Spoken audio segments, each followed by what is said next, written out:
2021 is now called to order. Would the clerk please call the roll? Mayor Kaufman. Here. Mayor Pro Tem Bergen. Here. Councilmember Berzins. Here. Councilmember Coombs. Present. Councilmember Gardner. Here. Councilmember Gruber. Here. Councilmember Hiltz. Here. Councilmember Lawson. Here. Councilmember Johnston. Here. Councilmember Mercano. Present. And Councilmember Murillo. Present. Okay, there's a quorum. The only issue on tonight's agenda for this study session is the results of a 6-month independent study, independent investigation on the circumstances surrounding the Elijah McClain incident of August 2019. The presentation will now proceed, and we will take questions at the end of the presentation. I want to inform council members at this time that we will have to conclude at 6:20. The staff needs 10 minutes to set up for our meeting, our regular meeting at 6:30. Please proceed with the presentation.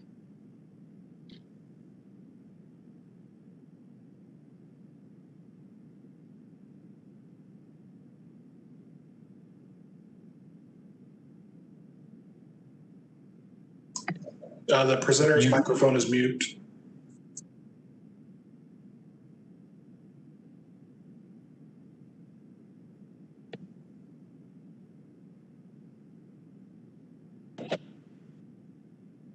Report for the presentation. Please proceed.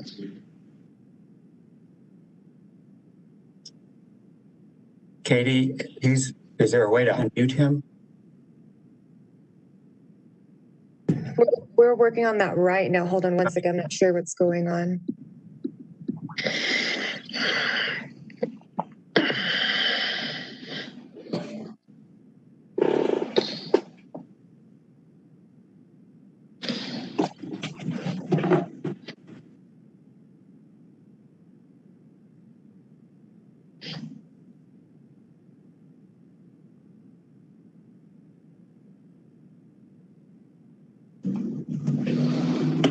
You are now unmuted.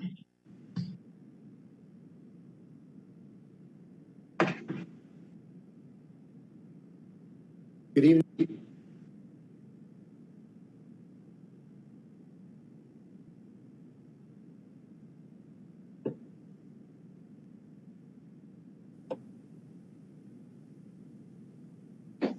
No sound.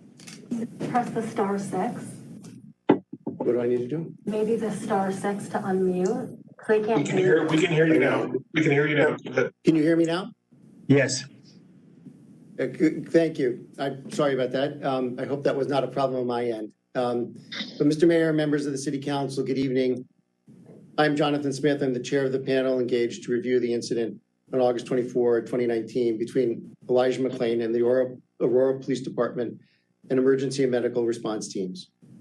On behalf of my fellow panel members, we thank the Aurora City Council and Aurora government leadership for this opportunity. We commend the city for taking this step to provide transparency, which is critical to building trust with the various communities that make up the city of Aurora, Colorado. On August 24, 2019, Elijah McClain was walking on Billings Street in Aurora, Colorado. At approximately 10:40 in the evening, he was approached by police. Over the next 18 minutes, Mr. McClain was taken into custody, restrained, subject to an attempted carotid hold, and then a second successful carotid hold, injected with the sedative ketamine, and suffered a health crisis from which he did not recover. He died a few days later. The incident was investigated by the Aurora Police Department and reviewed by the Adams County District Attorney. One officer was found to be in violation of policy for threatening Mr. McClain with a dog bite. All other uses of force were deemed lawful and within policy by the department and the county district attorney. Community concerns about this incident and other allegations of police misconduct led the City Council to, in July of 2020, commissioned this team to review the incident. We were charged with, first, an examination of the facts surrounding the Aurora Police Department and Aurora Fire Rescue's contact with Mr. McClain. Second, an examination of all relevant and related Aurora Police and Fire Department policies, procedures, and practices, to include those related to calls for service, police contact with individuals, use of force, calls for medical assistance, ketamine use, and administrative incident reviews. And third, the final report setting forth the investigation's findings and recommendations for best practices for the City of Aurora's consideration as it moves forward. We delivered that report to the city this morning. This investigation is one of several proceedings looking at this incident. In addition to our work, there's a state criminal investigation, a state pattern and practice investigation, a federal criminal investigation. The city is receiving technical assistance from the firm 21CP, and civil rights and tort litigation. Due to these investigations and other proceedings, the panel did not reach any conclusions about whether any of the individuals involved violated policy, the law, or should be subject to civil liability. We leave those determinations to the other proceedings underway. Our work is completely independent of each of these proceedings.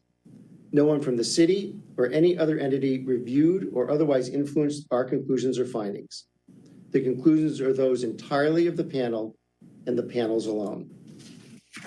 The panel consisted of Chief Roberto Villasenor. Chief Villasenor served in law enforcement for 35 years. He retired as the chief of the Tucson Police Department in 2015. Among his many achievements, he was appointed by President Obama to serve on the President's Task Force in 21st Century Policing, and he's currently consulting on police reform with agencies across the country.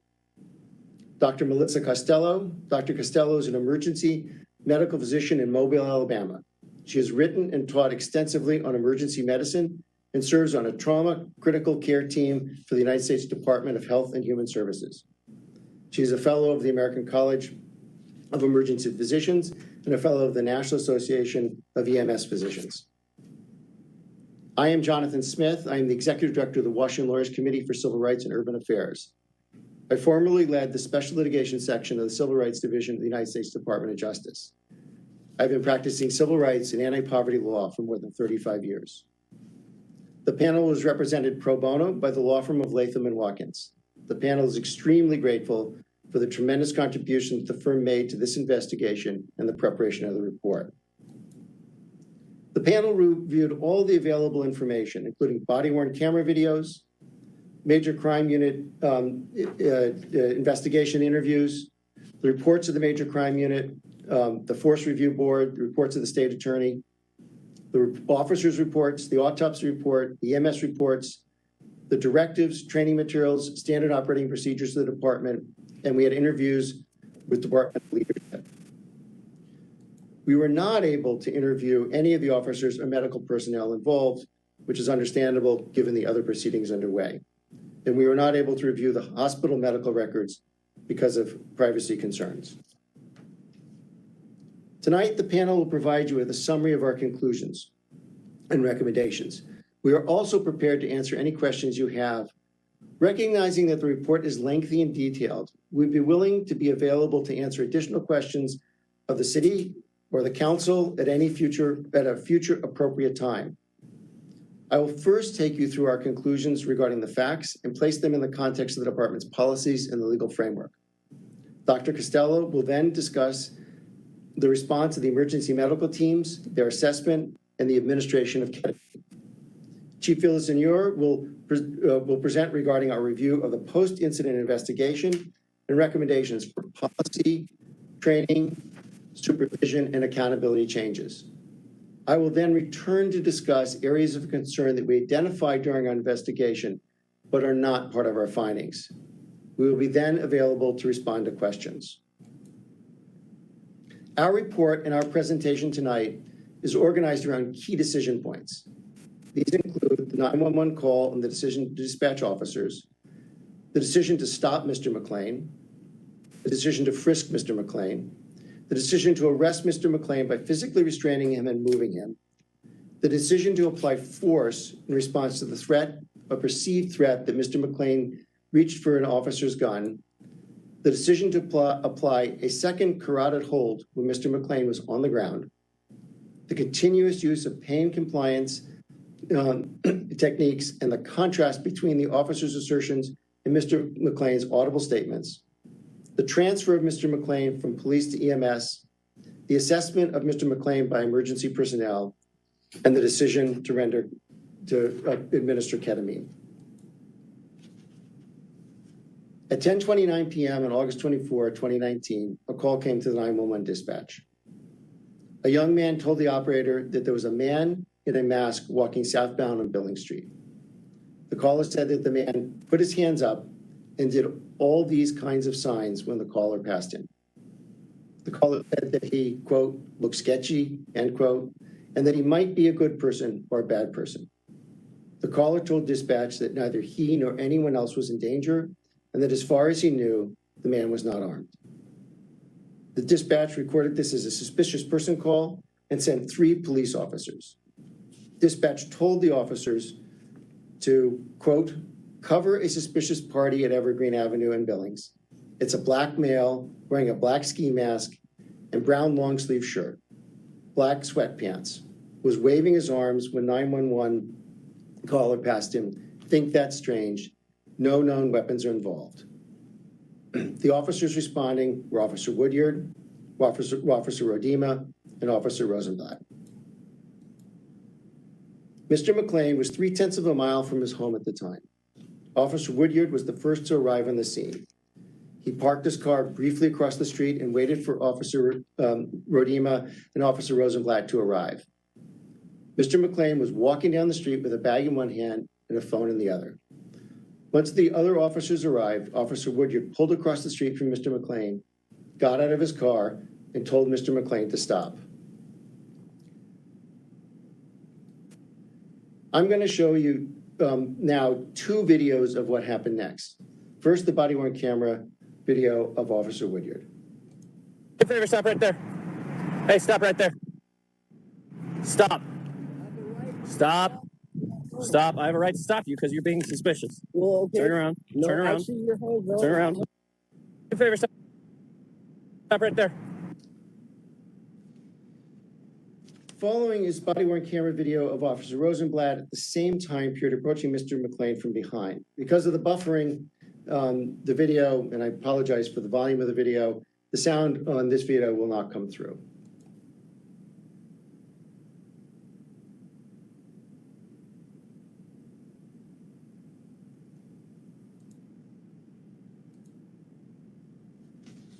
This is the only portion of the body-worn camera video that we'll be showing this evening. The video of what happened next is hard to watch. Out of respect for Mr. McClain, his family, and those who knew him, we will describe the events as shown on the video rather than play the video. The videos are publicly available for those who wish to review them using a factual portion of a report as your guide. As you can see from the video clips that I just showed you, within fewer than 10 seconds from getting out of his car, Officer Woodyard physically grabbed Mr. McClain's arm. Very shortly thereafter, Officer Rosenblatt grabbed his other arm. During this time, Mr. McClain told the officers to, quote, stop, end quote, to let me go, and quote, you guys started to address me. I was stopping my music to listen. Now let go of me. Rather than let Mr. McClain go, the officers continued to restrain him. It is important to note that neither the caller nor any of the officers identified a crime that they thought Mr. McClain had committed, was committing, or was about to commit. A police officer may initiate a voluntary encounter at any time, and it does not implicate the Constitution if any reasonable person would understand that they are free to go. An investigative stop, often called a Terry stop after the landmark case of Terry versus Ohio, is considered a significant intrusion on individual liberty and is protected by the Fourth Amendment. For an officer to compel a person to stop for the purposes of conducting a Terry or investigative stop, the officer must, under the federal Constitution and Colorado law, have reasonable suspicion that the person had committed a crime, is committing a crime, or is about to commit a crime. Moreover, she or he must be able to articulate or state the basis relied upon to make the stop. As will be discussed later in greater depth in this presentation, the major crimes investigators failed to ask the officers involved what basis they decided to convert the encounter from a voluntary one to an investigative stop through the use of physical force. There's much discussion in the report of the major crimes investigation that the officer stopped Mr. McClain because he was suspicious, that he was wearing a ski mask and heavy clothing, was in a high crime area, and that Mr. McClain did not stop when asked by the officers. Under the case law, which we discuss in the report, none of these factors alone or together amount to reasonable suspicion. In this regard, it is worth pointing out a few things. First, Mr. McClain was free to continue on his way unless the officers had reasonable suspicion to stop him. The notion that his failure to stop when asked creates reasonable suspicion renders the notion of a voluntary encounter a nullity. It cannot be that you are free to leave until you choose to exercise that right, and that your decision to leave provides the basis to compel you to stay. Second, the area was not in fact a high crime area. As this map shows, the area in which Mr. McClain was stopped by the police ranges from low to medium activity for crime. Third, that evening the temperature was in the 60s and Mr. McClain was wearing a light jacket. We don't know why he was wearing a ski mask, but as the video shows, most of his face is visible, and the wearing of a mask without some evidence of criminal conduct is not enough to establish reasonable suspicion. Fourth, when Sergeant Leonard arrived on the scene, he repeatedly asked why Mr. McClain was being restrained and whether there was any allegation of criminal conduct. He even sent Officer Ward to call the 911 caller to determine if he saw anything criminal. Upon learning that there was no assertion that Mr. McClain committed a crime, he did nothing to change the conduct of the officers. The officers told the major crimes investigators that they grabbed Mr. McClain because they wanted to conduct a frisk. Officer Woodyard stated that he decided to conduct a frisk even before he got out of his car, and that he waited for the other officers because he did not want to conduct the frisk alone. The authority to conduct a frisk is a separate legal analysis from the authority to conduct a stop. If an officer has reasonable suspicion to conduct a Terry stop, she or he may conduct a frisk only if the officer has reasonable and articulable suspicion that the person is armed and dangerous. During his interview with the major crimes investigator, Officer Woodyard provided the following justification for his decision to frisk. At this time, Officers Rosenblatt and Rodema, they are to the south of him and they're walking up. So I felt safe making an approach. He didn't have any weapons or anything I could see in his hand. And then when I went up to try to grab him, my position of advantage was his wrist and elbow. He tightened his arms up and put them to his chest. So I held my hand to his chest while trying to talk to him. Officer Rosenblatt grabbed his right arm and I had his left. I'm trying to tell him to calm down and wanted to pat him down for weapons based on him having a ski mask on Colfax in the middle of the night, and it was causing people to call in. I thought that he might have weapons on it. The major crimes investigator, and as far as we can tell, no one else, ever asked Officer Woodyard why he thought Mr. McClain may have weapons on him. In our report, we focused significant attention on the decision to stop and the decision to frisk. These decisions and the attendant uses of force set in motion the events that followed and led to the increasing and persistent use of force. Events unfolded very quickly. At some point, the Terry stop of Mr. McClain was converted to an arrest. The officers told the major crimes investigator that they decided to move him off a rocky area and onto the grass because they thought they needed to, quote, take him down, end quote. Officer Rosenblatt told Mr. McClain, quote, let's get over to the grass, gonna lay you down, end quote. Officers need only reasonable suspicion to conduct a Terry stop. While conducting a Terry stop or a frisk, an officer is authorized to use a limited amount of force to effectuate that stop so long as such steps are reasonably necessary to protect their personal safety and to maintain the status quo during the course of the stop. However, if officers use more force than is necessary to protect officer safety and maintain the status quo, the Terry stop is converted to an arrest. Once a Terry stop transforms into an arrest, the officers must have probable cause that the individual committed a crime in order to continue the detention. Probable cause is a higher standard than reasonable suspicion necessary for a Terry stop. The use of forceful techniques, which include taking an individual to the ground, generally turn a Terry stop into an arrest unless the officer can justify the force based on articulable grounds that the person is armed and poses a danger to the officer or others. None of the officers articulated the grounds for which they had probable cause to arrest, and none were ever asked by the major crimes investigator or others. At this point, less than a minute after the officers first approached Mr. McClain, force has been used against him to conduct a Terry stop, to attempt a frisk, and to effectuate an arrest. I've spoken a bit about the constitutional framework to consider these actions. It's important to note as well that the Aurora Police Department speaks to this question. At the time, Directive 5.3 required, quote, when practicable, officers will attempt to de-escalate their force and or the situation so that lesser force or possibly no force is required, end quote. No effort to de-escalate appears from the records available to us, nor were the officers ever asked about their efforts to de-escalate. We note that the department has changed its policy since Mr. McClain's death with regard to suspicious person calls to require that officers stop and observe before initiating an encounter to be certain that there is, in fact, a lawful public safety basis for stopping an individual.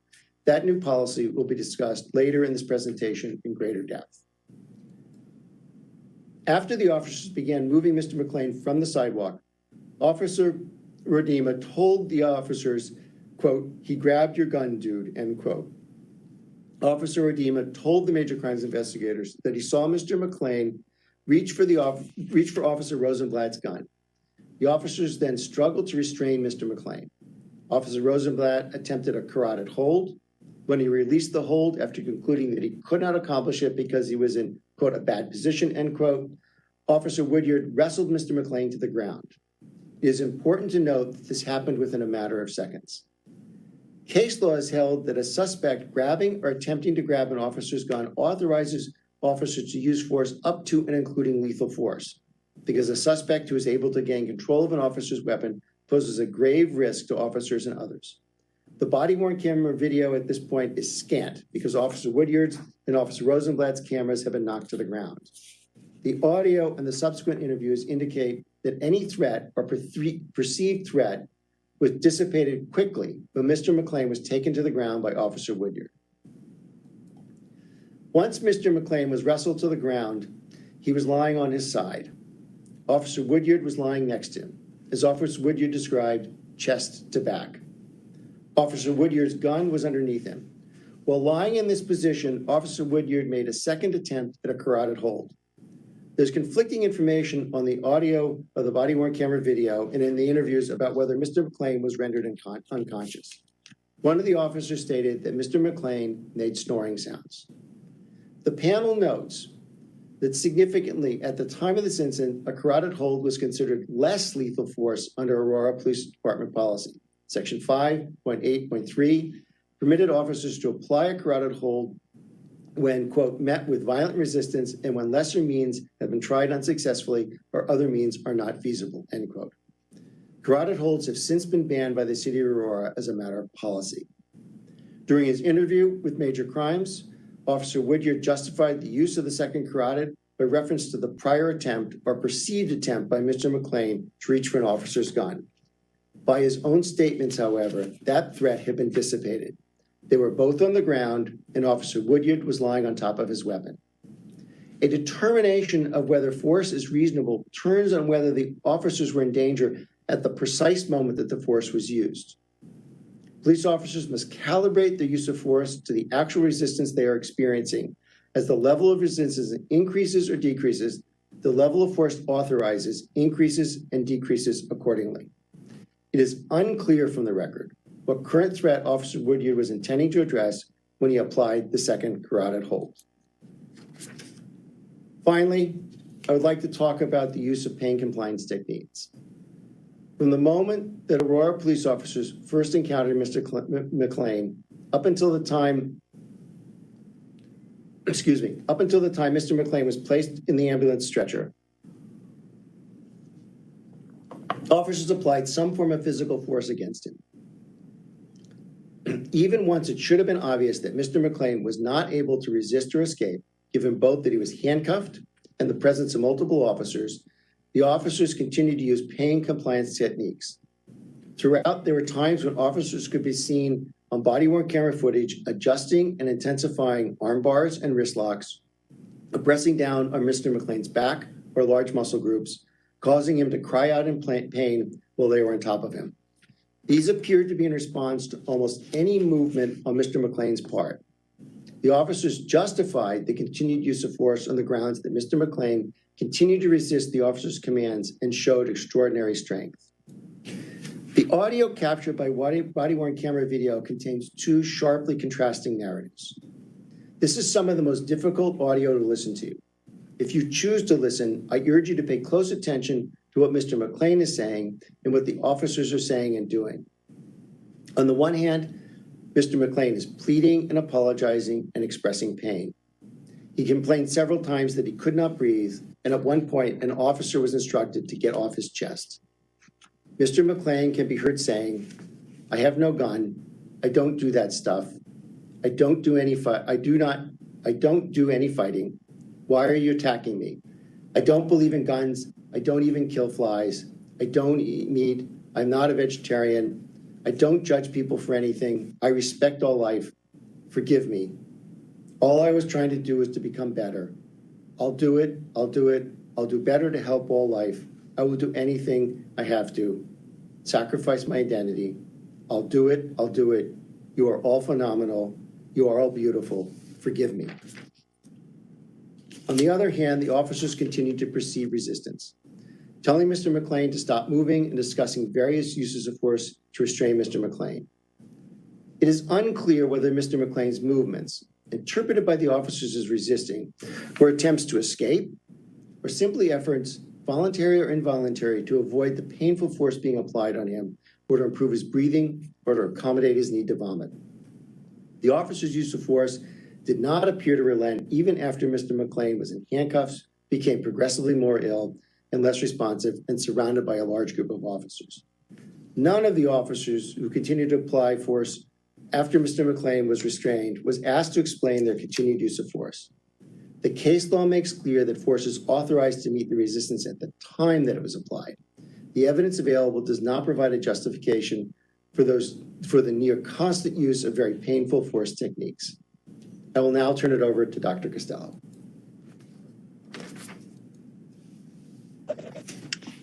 Thank you, Jonathan. I hope everyone can hear me okay.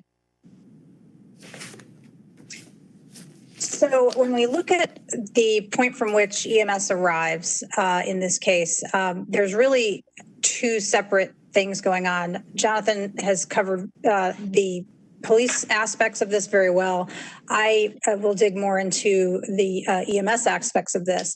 And as we looked at those, there were several categories of findings in which we identified issues in areas where we feel that Aurora Fire Rescue, or both Aurora Police Department and Aurora Fire Rescue together, can effectuate improvements in the interactions with future patients in this system. One of the things that we identified that's been brought up in other places as well is that there was a delay in the transfer of control of this patient from the police to the EMS system. Another is the lack of clear communication and the possible loss of information between the police officers and Aurora Fire Rescue as they took over care. The delayed and incomplete assessment of Mr. McClain, which we'll discuss, the failure to obtain appropriate equipment and have that at Mr. McClain's side, an inaccurate estimation of Mr. McClain's weight, and then ultimately, I'll discuss a little bit about some of the cognitive errors that I saw evidence of here and how those play a role in medical decision-making. You can go ahead. So in discussing the issue of transfer of patient control, there's always in these cases a transition between when a patient who is either a subject or a suspect, in Mr. McClain's case, he was a subject of a police investigation, ultimately has to become a patient. And the point at which that occurs is not always black and white as far as the timing. However, in this case, there was some evidence that there was a delay in that transition. The transfer of control, really the transfer of authority over what's happening at that scene, has to occur for a person to to change from a subject of the police investigation to a patient that is under the control and authority of EMS, who then falls under the authority of the medical director and the paramedics and EMTs working under that person's license. In this case, EMS arrived about 6 or 7 minutes before they actually initiated some hands-on contact with Mr. McClain. There's several images on the body camera footage of them standing back and observing. And while there is a lot of information that can be gleaned from observation, it is a concern of mine and of the panel that they did not press forward and initiate some contact with him in the form of transitioning him to becoming more of a patient. There was certainly some deference to the officers. Even after the sedation had occurred, there was some discussion back and forth. And it's difficult to say whether that was deference to the police officers on the scene or whether that was efforts at collaboration. It's always important for these departments to work together. And it is invaluable when they can work together seamlessly. However, in this case, the transition was not seamless and it didn't occur in a way where I feel like EMS clearly had the opportunity to step in and do some evaluation that I think was necessary. In some of our discussions, we came across this culture. Chief Gray was able to summarize it best, but we came across this culture of the concept that the patient isn't a patient until the police say they are. And that's something that came through both in our interview with the chief, but also in the interviews with the paramedics who were on scene and in some discussions about the culture of that department. You can go ahead. So this is one of the photographs that I captured off of the body-worn camera footage. And what you're seeing is that Mr. McClain is on the ground below this. And then these are our four members of the fire crew who are standing back and observing, watching. And like I said, they have been at this point in this position for several minutes. And this is about the time that the EMS crew from Falk arrives. Falk Ambulance is the transport crew. Aurora Fire and Rescue does not transport patients. They do initial treatment and assessment. And for the patients that need to be transported, they're transported by Falk. So this was while they were waiting for Falk EMS to arrive, both to effectuate a transport of Mr. McClain and to arrive with the medications that they were going to require to sedate him. They had already made a decision to sedate at this point, and you can forward it. They'd already made a decision to sedate at this point, and there was discussion ongoing about the timing and how long things were taking, which I'll get into a little bit more later. This is an additional photograph of now the arrival of the Falk paramedics. So at this point, there's 5 medical personnel standing around this young man with the law enforcement officers having him in custody, and no one has initiated hands-on contact at this point yet. And so this is the point at which there should have been some initiation of contact, and the transition of authority really needed to have occurred prior to this point. So you can go forward. So in response to this, we felt like the recommendations that came through clearly were a need to clarify the policies and do more teaching and education on the transfer of authority from one agency to the other. Interagency relations are very important, but ultimately all of those things have to be superseded by the importance of keeping patients safe. The culture within the departments needs to be one of patient advocacy and patient safety as the primary driver of all things that happen within these departments. And we really want to see Aurora Fire Rescue build a culture of patient advocacy. There is a duty to act policy and language within Aurora Fire Rescue, and that is a policy that allows them and compels them to step in if they're seeing things that are endangering patient safety on a scene. And with the initiation and with the passage of the duty to intervene legislation in Colorado that refers to the public safety officers, I felt it was important for them to review their duty to act policy within Aurora Fire Rescue and make sure that that language was in line with the stronger directives in the duty to intervene policy that governs law enforcement. So you can go forward.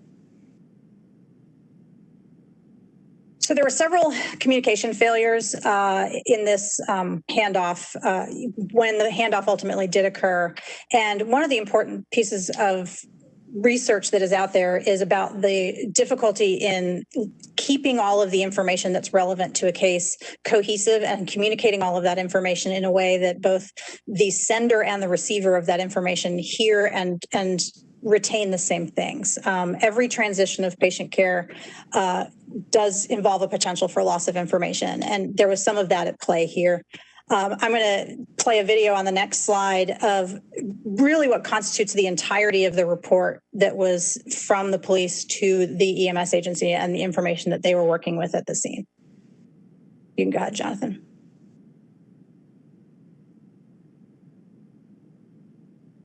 Ooh, we should have audio.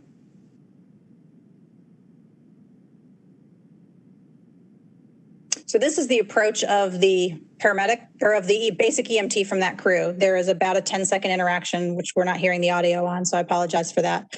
But essentially they said that he'd had a carotid hold, that they had he had some vomiting, and that the quote was he was, quote, definitely on something, unquote. And that was it. That was the entirety of the discussion between now the person who is the lead police officer on that scene and communicated, unfortunately, to the junior most EMT on that crew.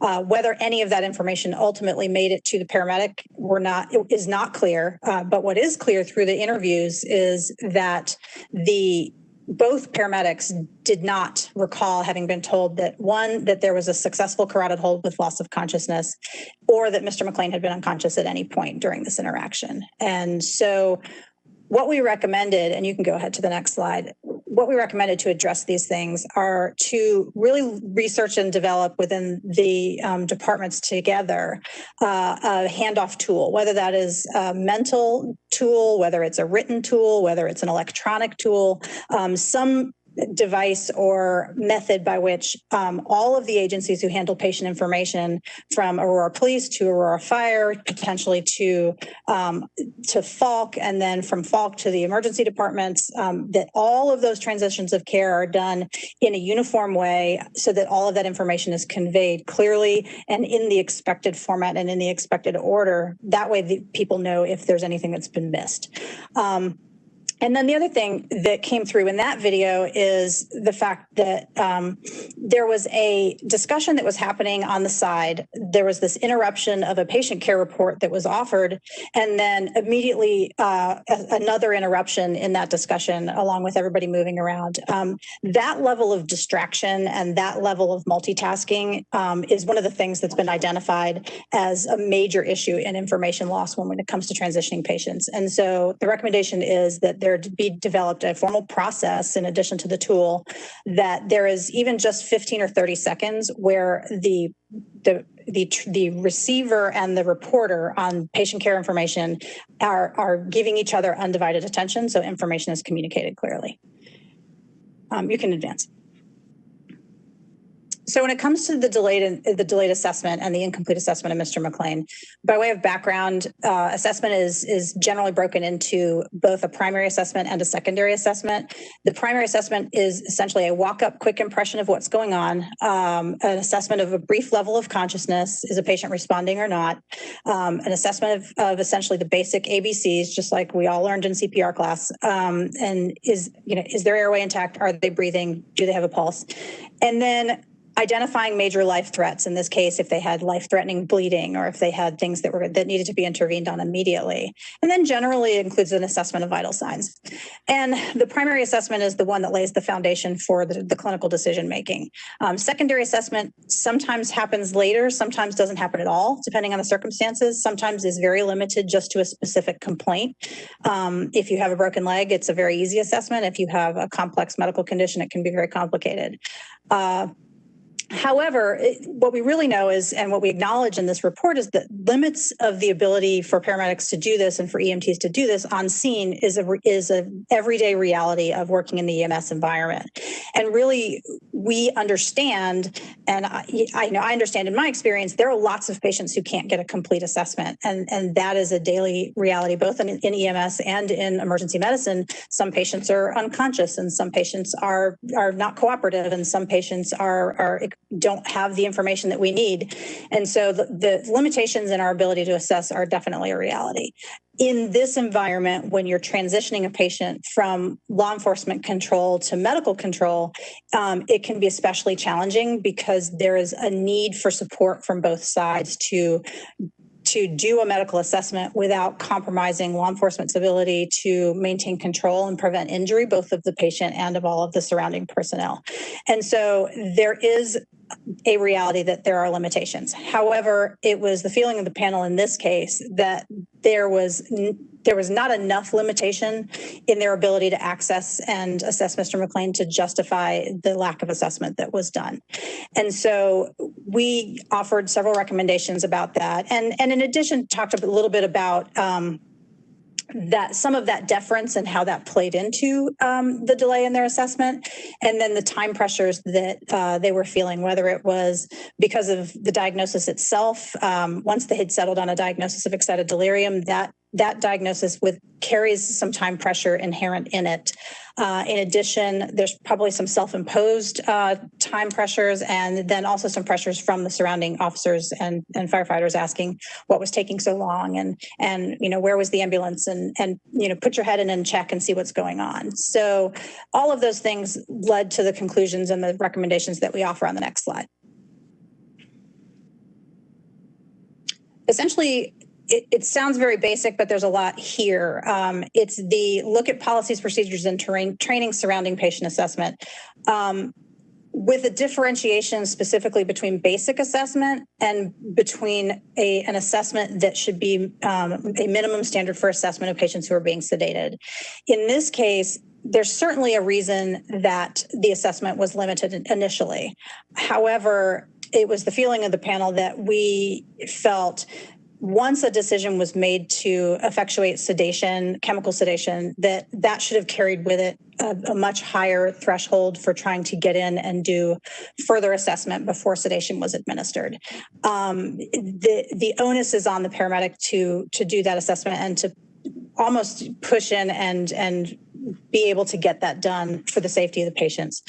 And the flip side of that, or the same side of that, is that because there is such an imperative that this assessment be done, at least in portions prior to sedation, particularly because the sedation itself will interfere with the paramedic's ability to continue to get some of the assessment that helps them make a diagnosis, that training it to law enforcement should emphasize the fact that it is important for them to have adequate time and access to patients to assess them, particularly when those subjects that are with law enforcement are going to become patients of EMS. You can go for it. So the equipment issue that we brought up was the failure to obtain the appropriate equipment. There were several places in the body-worn camera footage where I was looking for the appearance of equipment, the appearance of a monitor, the appearance of oxygen, and I did not see that throughout this encounter. There were some equipment pieces that arrived sporadically throughout, but not what I would traditionally have expected the crews that I supervise or other crews to bring to the side of a patient who is in this scenario. There is policy that clarifies what transport EMS crews are to bring when they respond secondarily to Aurora Fire Rescue, but we were not able to put hands on policy that identified what the Aurora Fire Rescue crews are to bring to the side of a patient when they are first on scene. My contention and the contention of the panel is that the presence of equipment could potentially have prompted further assessment. It's hard to stand over a bunch of equipment and not feel some compunction to begin to use some of that.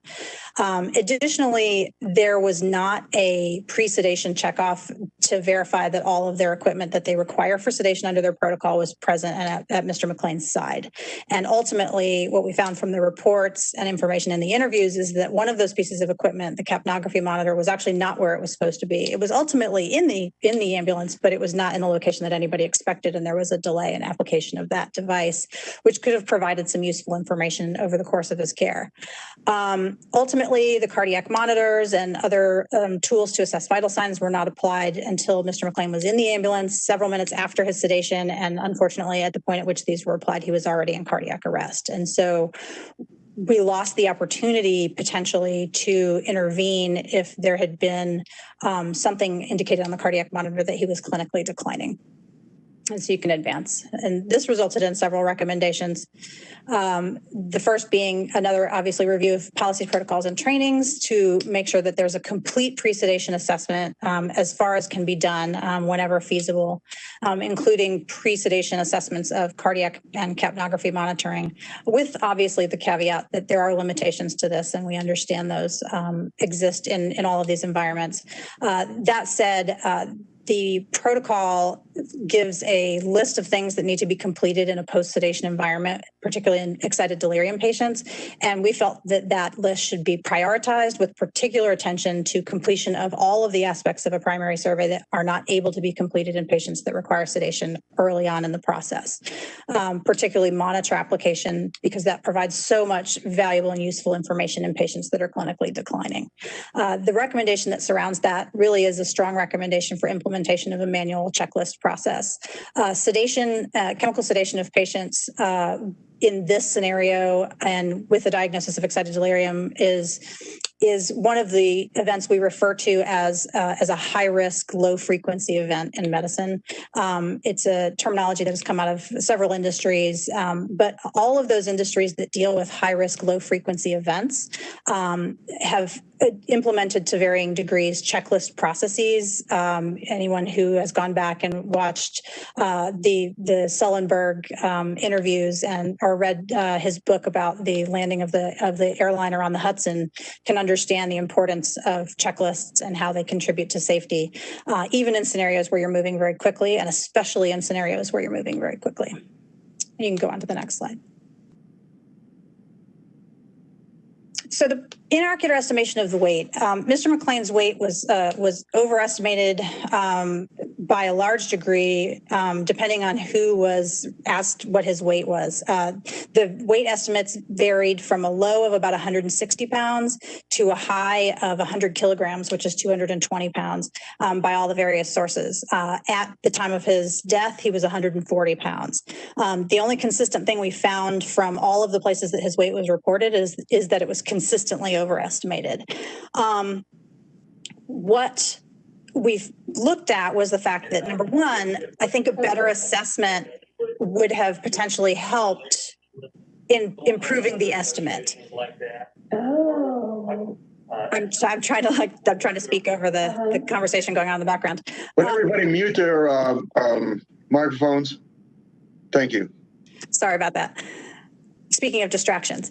So I think a better assessment would have improved their weight estimate. One of the primary pieces of a primary survey when we talk about airway, breathing, circulation is the ABCDE. The D is the assessment of disability or their mental status, and the E is expose. It's get a look at the patient, either remove clothing or get a better sense of what's going on with the patient by exposing their skin or any of those things. And that was a step that was not done here prior to that sedation, and may have contributed to a better estimate on his weight.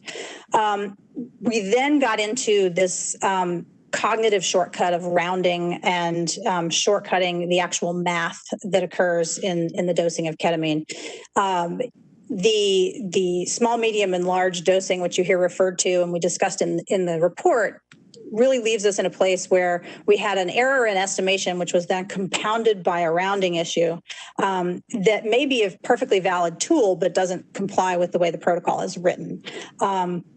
And so those two things together combined to result in a dose of ketamine that was much higher than an actual weight and an actual mathematical calculation would have resulted in. That said, there is no definitive evidence that we found in this that ketamine had a role in Mr. McClain's death. His clinical status was declining prior to the administration of sedation. If anything, the ketamine may have contributed to some difficulties on the part of the paramedics after his sedation in assessing the fact that he was continuing to decline. But that decline that he was having was occurring before the ketamine was administered. Secondly, and more importantly, I think, is that there was not evidence from the coroner or any of the records that accurate dosing would have changed his outcome. Unfortunately, it is not a situation in which we can fortunately or unfortunately, it's not a situation in which we can take this specific extra 140-ish milligrams of ketamine and place the blame there. It's just, that's not how this case had transpired. The important takeaway, though, is the implication that this has for future patients and for many, many of the medications that are used in the EMS environment that are all based on weight, because there is not the opportunity to weigh these patients in the field, particularly when they can't tell you how much they weigh. And there's a lot of medications that are weight-based. And so looking at this, go ahead, you can move forward. We made a couple of recommendations based on the issues here. One was to explore education and training on accurate weight estimation. The piece of this that came through in some of the reports is that there's good evidence that the weight of young Black men is consistently overestimated in medicine and in healthcare. And even just having that piece of information in the back of their mind will allow paramedics and EMTs to make a mental adjustment of an estimate that they're making to prevent that inherent overestimation that can occur in this population of patients and adjust for that. And being educated on that is enough to help offset that one place where this role of implicit bias rears its head in the medical environment. The other option is to give them other tools to verify an accurate weight. Driver's licenses and state IDs all have weight listed. The patients that can communicate can be asked. And then we wanted to ensure that there was consistency in the protocols across the whole department. We want to make sure that if they start teaching it one way, that it stays that way throughout.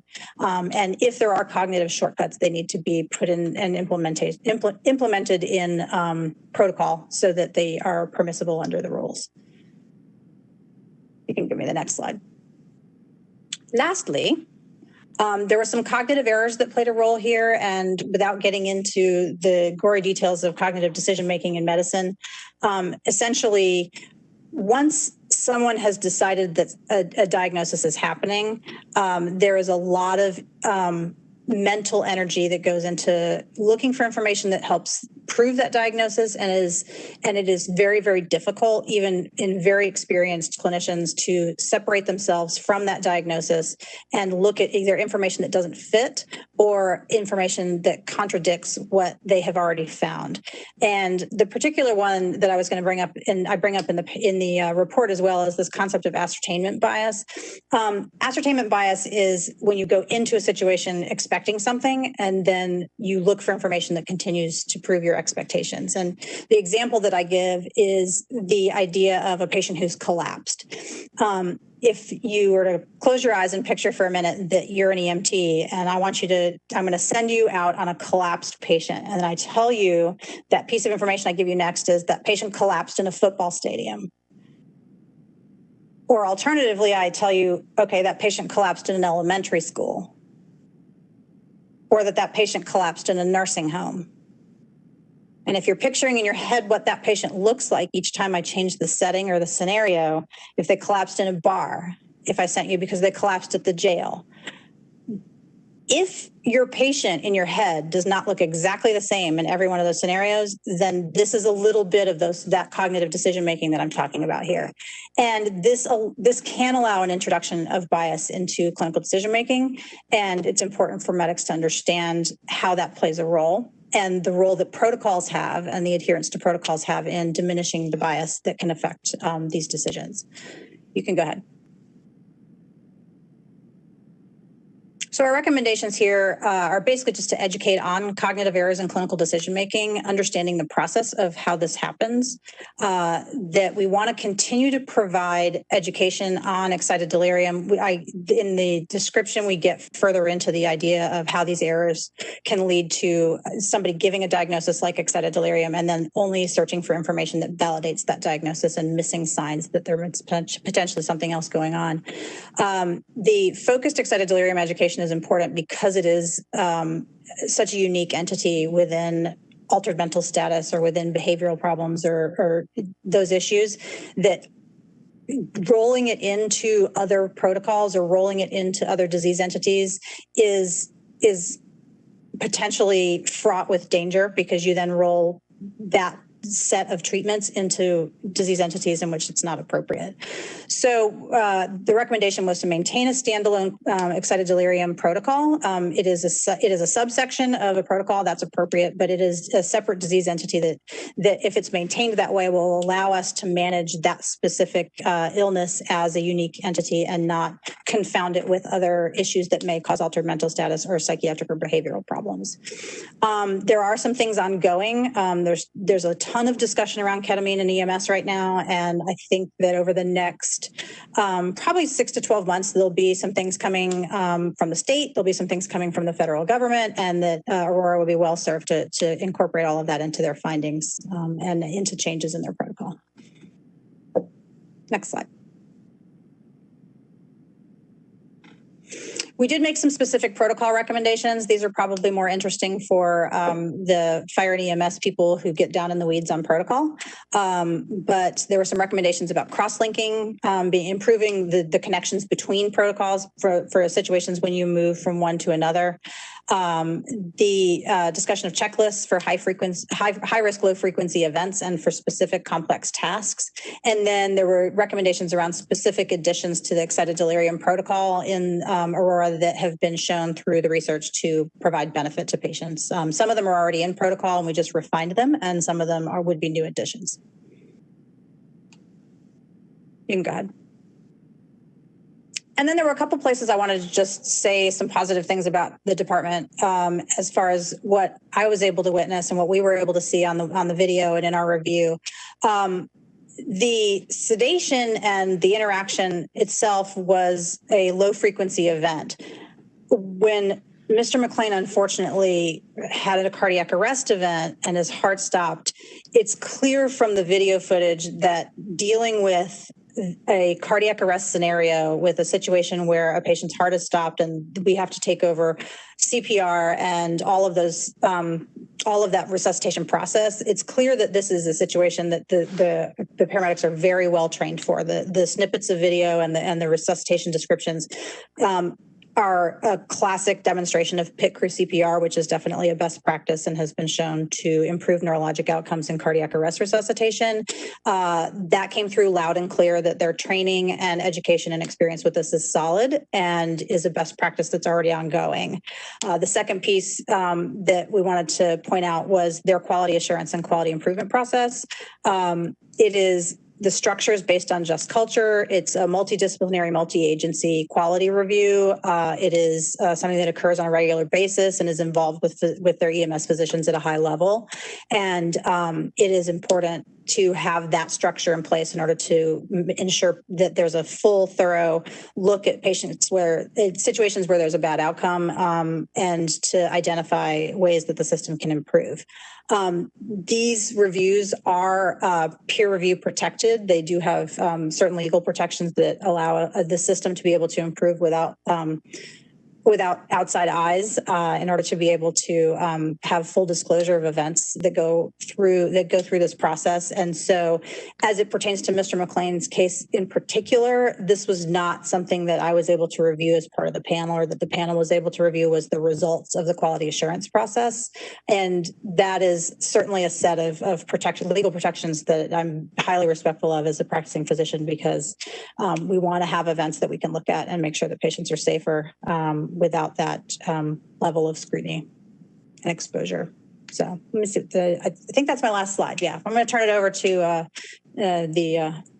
Roberto Villaseñor. Good evening. What I'll be talking about is the post-incident investigation of the case by the Aurora Police Department. The major crime unit was assigned to the case, and on the video you can see Sergeant Leonard advising officers that this was going to be a major crime unit case because Mr. McClain had called out referring to the stoppage of his heart while he was in the ambulance. At that time, he advised the involved officers to separate and not talk to each other, which is standard procedure when these type of events occur in order to try and preserve the integrity of the interviews. Upon arrival at the scene, the major crime unit was briefed on the incident by Sergeant Nunez, who was also another supervisor who was on the scene. The Aurora's major crime unit, along with Denver PD's major crime unit, both responded in fulfillment of a memorandum of understanding between the two agencies. This is an area where Aurora PD is progressive in joining with surrounding agencies to review these type of incidents. Unfortunately, however, the assignment of an investigator from within the agency of the involved participants tends to water down that effort to make sure that the investigation is not biased. Detective Ingwe from Aurora is assigned as the lead investigator. Next slide, please. Major Crimes Unit initiates the investigation that involves the interview of the officers. They interview the police officers either the night of the event or a couple days after. Specifically, Officer Woodyard and Officer Rosenblatt were interviewed on August 25th, and Officer Rodema was interviewed in August 28th. The officers were not allowed to view their body-worn camera prior to being interviewed. No other police officers were interviewed at that time, even though there were several other officers on scene while Mr. McClain was being held down on the ground who could have given their perspective as to the level of resistance and what they observed. This was one of our first indicators of the concern that we developed as a panel of how the case was investigated and the absence of internal affairs as a component of the post-investigation. The firefighters were not interviewed till sometime after the event. Specifically, firefighter Bradley was interviewed on September 9th. Lieutenant Chichuniak and paramedic Cooper were both interviewed on September 11th. These interviews were 2 weeks after the event. And then firefighter De Jesus was not interviewed until September 23rd, which is 4 weeks after the event. We felt this could be problematic because at this time, the event had already become controversial and there was a lot of publicity about the event. Having that much time passed since the event occurred takes away the spontaneity of the responses that you could get from the participants. And really, best practice would be that you would try and get those interviews done as quickly as possible. They had at least 4 detectives and 1 investigator respond to the scene that night. And if needed, between the two agencies, they could have brought more personnel out to conduct those interviews in a quicker time period. We also, in the review of this investigation, developed some concerns about the questioning and the leading nature of the questioning by Major Crimes Unit. The officers involved were not asked key questions, as we pointed out several times, about their conduct, the justification for their actions, their thought process of why they did what they did. Also, at times, the questions appear to be trying to generate what is looked at in the report as magic language, which comes from case law exonerating the use of force. Next slide, please. As an example of this, I took some excerpts of the interview of Officer Woodward by Detective Ingwe, and I'll read them here, and these are the words taken directly off of the recorded interview. Okay, then you heard Officer Rodema say, he's going for your gun or going for a gun. Officer Woodward says, yes. Detective Ingwe says, okay, and how did that physically make you feel? Woodward replies, to be honest, kind of sick. Okay, besides sick, how were you, what? And Officer Woodward then kind of ums, and Detective Ingwe says, emotionally, how did you feel? What ran my emotions up? Next slide, please. Detective Ingwe continues, okay, were you nervous? Yeah. Were you scared? A little bit, yeah. Okay, so was there fear within you? Yes, there was. Detective Ingwe says, okay, both for your own safety and then at that point, Officer Woodward finishes saying, for my safety and the officers on scene. The leading nature of these questions and the quality posed, it raises concerns about trying to get the individuals to that location where they say the words that have been shown by case law that it does justify the use of force actions. Next slide, please.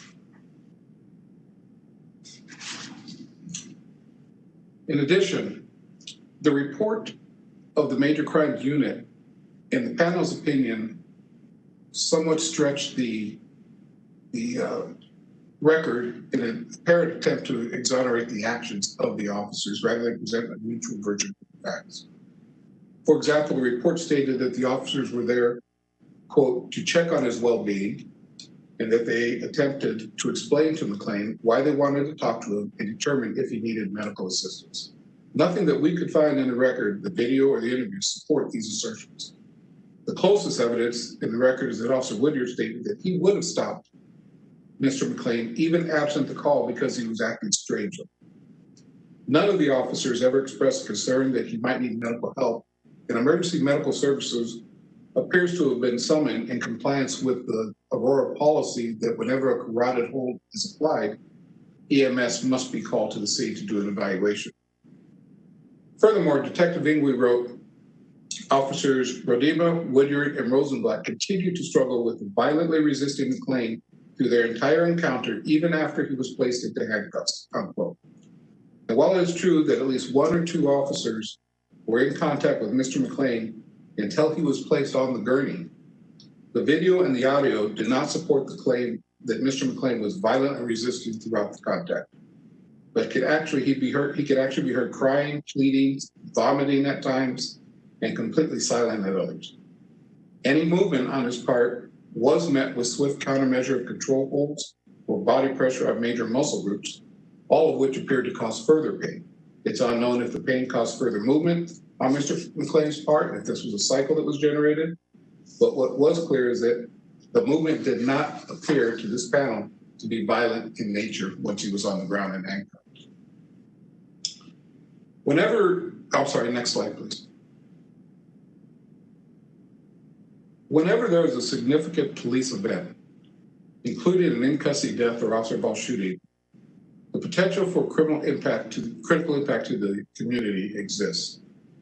The Department of Justice is so concerned about this event, they provided guidance to the COPS office, Community-Oriented Police Office, that says a criminal investigation of an agency employee, particularly one involving a felony or crime of moral turpitude, is so serious that an agency should consider extraordinary measures to ensure that the investigation is as thorough and independent of conflicts of interest as possible. Best practice usually accomplishes this by having internal affairs conduct an investigation looking at it from the perspective of policy and procedures, while the appropriate criminal investigative unit will review the potentiality of any criminal misconduct. That did not occur here. The goal of the major crimes investigation of an in-custody death, such as this one, like any other investigation conducted by the unit, focuses on the determination of whether a crime has been committed.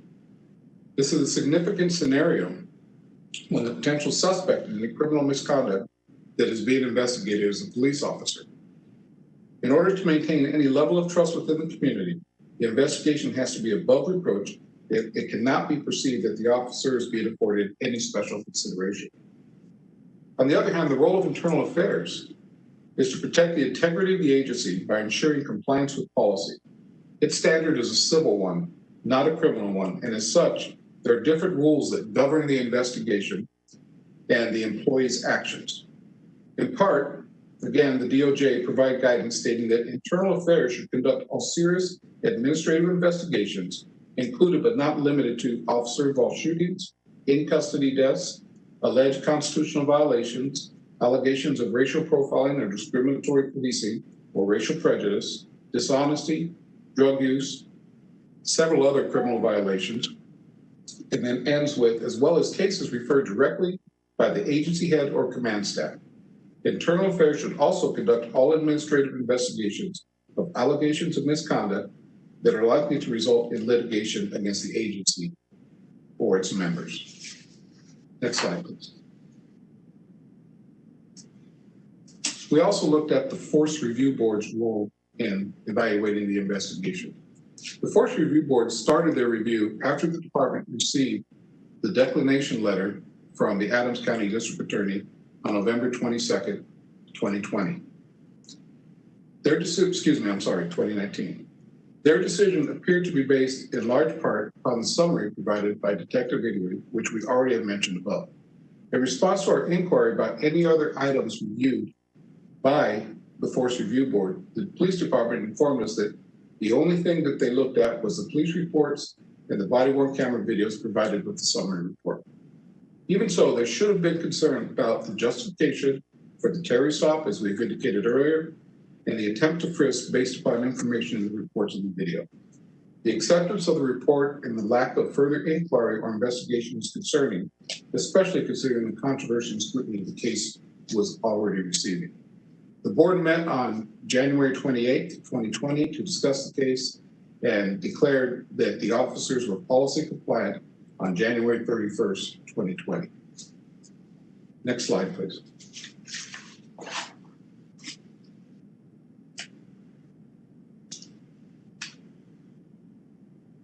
We felt that there were some recommendations that we could provide, and we started with training on constitutional requirements. The panel did not conduct a thorough review of all training and supervision of officers. That process is part of other ongoing investigations and reviews. However, we do recommend that the city look at providing training in a couple of areas as you see highlighted above. First, Terry stops and the role of reasonable suspicion. We have focused on this extensively in this report because the Terry stop, the original stop, and the lack of reasonable suspicion of any criminal activity started a chain of events that everything else flowed from.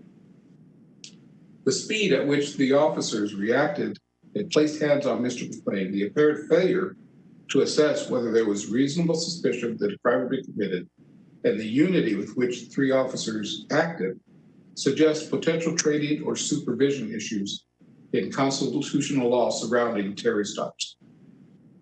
Without assessing other incidents of the training program, the panel can't reach a definitive conclusion, but best practices would have dictated that the officers would have spent more time observing rather than immediately placing hands on Mr. McClain without a more particularized objective basis to suspect Mr. McClain was involved in criminal activity. The panel also recommends that every Terry stop and every frisk be thoroughly documented. For each stop and separately for each frisk, the officer should be required to provide a description of the reasonable suspicion that justified the stop and the separate basis for the search. Each stop report must be reviewed for policy compliance, appropriateness under the circumstances, and individual or agency approval. Excuse me. We also looked at the use of force and training possibilities there. We looked at the reassessing the necessity and amount of force, and that how much force should be applied based upon the level and threat and resistance being reduced throughout the contact. The unremitting use of force throughout this encounter and what appears to be a failure to allow Mr. McClain to comply after he was taken into custody raises concerns about whether officers have sufficient guidance on the need to reassess the necessity and amount of force used once the level and threat of resistance is reduced. Oftentimes, best practice is called the continual decision-making model, where the officers are trained and taught about the need to constantly assess second by second what is going on. In addition, greater emphasis needs to be placed on the role of de-escalation in all potential use of force incidents.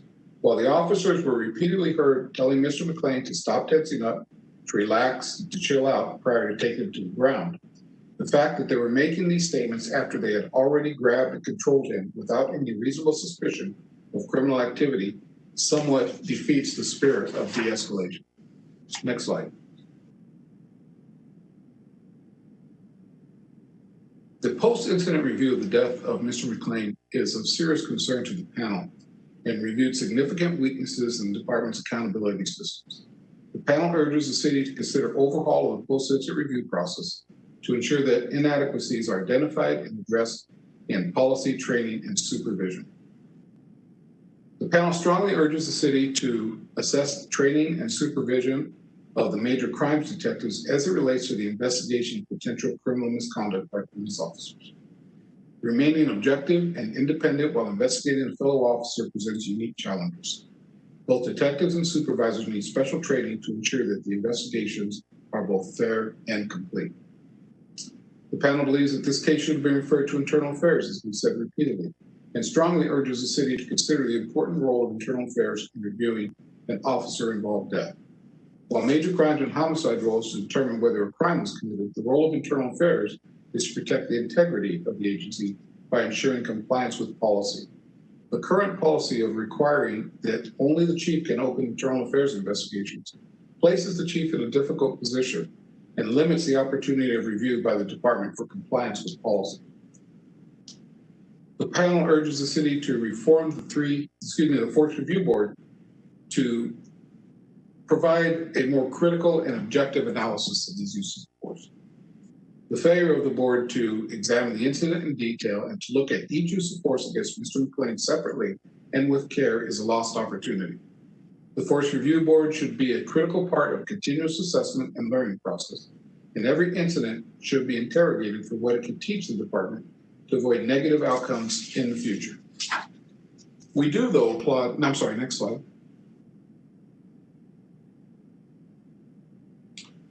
We do applaud steps that Aurora PD has taken since this event. In June of 2020, the Aurora Police thoughtfully instituted the following policy changes, which address several of the issues we brought forward. First was being a ban on the use of the carotid hold. This guidance is included in the policy on less lethal use of force, but we also recommend that it be repeated or at least cross-referenced in the Directive 503 use of force and deadly force and Directive 504 reporting and investigating use of force. Next is the policy dealing with relief of involved officers. The department has made an important change to a policy that requires that officers involved in a significant physical altercation be relieved once the altercation has ended by the first available officer who did not go hands-on. This change in policy is a positive step to ensure that any subsequent use of force be based on the actual resistance at the time and not on the prior conduct by the person being taken into custody.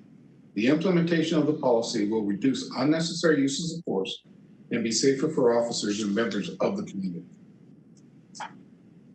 We also applaud the implementation of a bystander intervention policy. The policy states that a sworn member shall, when in a position to do so, given the totality of the circumstances, safely and immediately intervene to prevent another sworn member from using physical force that exceeds the degree of force permitted by law. Appropriate action may include, but is not limited to, verbal or physical intervention, immediate notification to a supervisor, or a direct order by a supervisor to cease the use of unreasonable force. Finally, and we have talked about this earlier, the change in the policy on dealing with suspicious person calls. Upon arrival and locating a suspicious person, the responding member should take some time to observe the person unless there is something going on that requires immediate contact. Members should not rely solely on the reporting party's description to justify a contact, and members should use their training and observation skills to determine if the person is acting suspiciously and that the person was, is, or seems about to be involved in criminal misconduct. Turn it back over to Jonathan for areas of concern.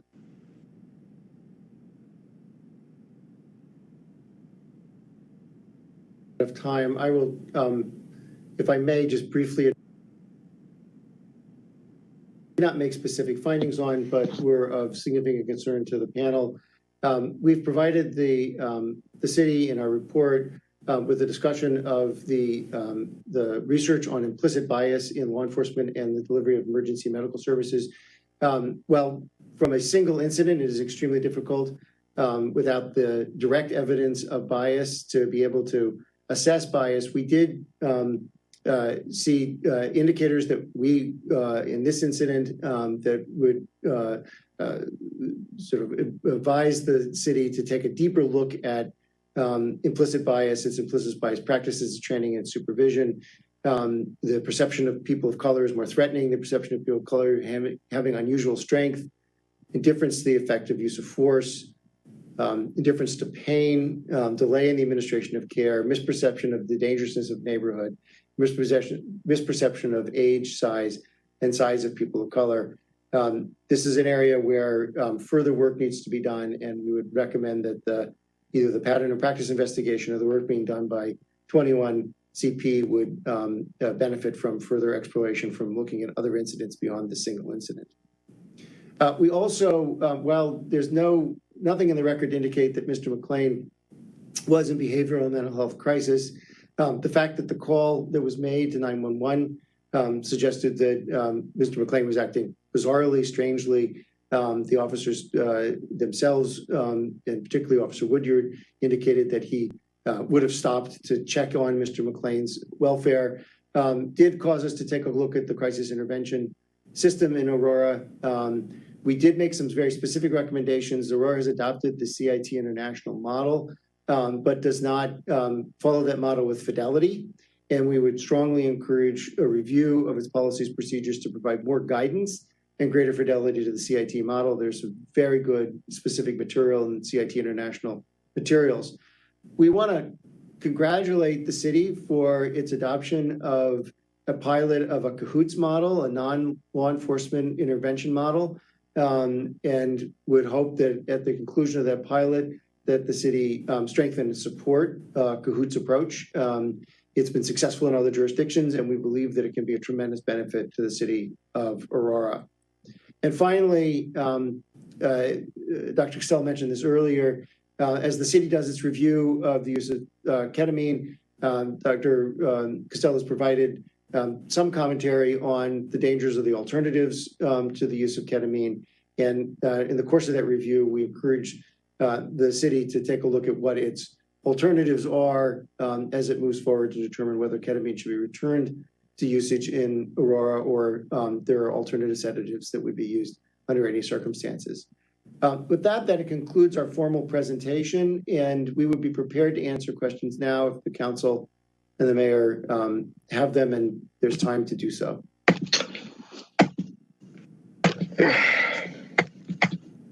You know, this is Mayor Mike Coffin. I would ask the panel if we could do this. That staff advised me that the time required by the panel was going to be much less than it was. And we need to start our regular meeting at 6:30. And so would it be possible to have an additional meeting where the public would clearly have access to the meeting, whether it's a special study session or however it is, what it is structured, but would the panel be willing to do that? Because this is very important to this city, and I don't want to rush the ability for members to ask questions. I can speak for myself, and I'll let Dr. Kelly and the chief speak for themselves. We'd be pleased to reconvene with the city or city leadership or with the council to answer any further questions. Thank you very much. What I will do then is I'll look at the schedule and find time for another meeting. And thank you very much for all your work, for your presentation on an issue. We cannot move forward as a city unless we understand the problems that we've had. And so I want to thank you so much for your independent investigation into this, what was a horrific incident to our city and remains a wound in our city. And so with that, I'm going to conclude this particular presentation. And thank you very much. And we will, again, I will work with you on another date for a time that the members can be able to ask questions and not be rushed. And I want to thank Councilmember Hiltz for this recommendation that I've accepted. So thank you, panel, for all your work, and look forward to an additional meeting where we will have the ability to ask questions. With that, the study session is adjourned. We will reconvene in the regular meeting of the City Council at 6:30 p.m. Thank you, everybody.